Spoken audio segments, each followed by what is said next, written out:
හයි ළමයි. අද තියෙනවා පොඩි රිවිව් එකක්. ගලුට 6 වැස්ලීන් එක දැන් මේ දවස්වල ට්‍රෙන්ඩින් නේ හැමෝම ළඟ. මමත් ගත්තා ඕවර්නයිට් රේඩියන්ස් රිපෙයාර් එක. මේ බ්ලූ බොටල් එක. ආසාවටම ගත්තේ කොහොමද කියලා බලන්න ඉතින්. නයිට් එකට යූස් කරන්න.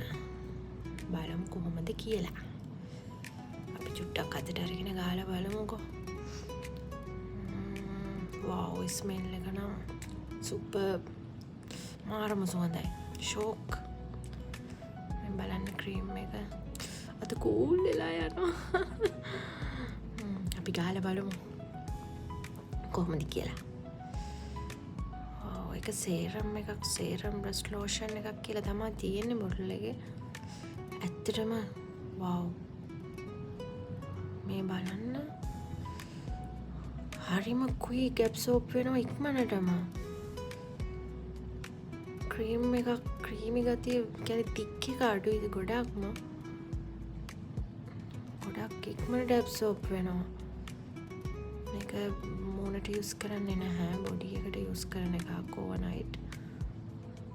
ඇත්තටම හරිම සුවඳයි. අත කූල් වෙලා ගියා. try කරලා බලන්න ඕනේ කොහොමද කියලා. මේක රිසල්ට් එක ඉතින් හොඳයි කියලා හිතෙනවා.